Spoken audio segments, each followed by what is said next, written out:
umaga naman, harvest natin yung sibuyas daon. Kunti lang to siya dahil kasi ito free lang kasi binigay na sales. Kaya inanin ko na lang para mapakinabangan. Yan po. Ako, samahan niyo ako. Morning po sa vlog. Sige tayo. Sibuyas dahon.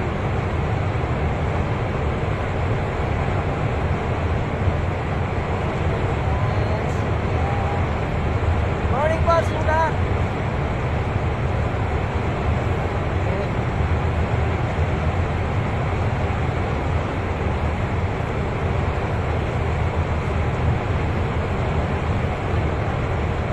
Salamat!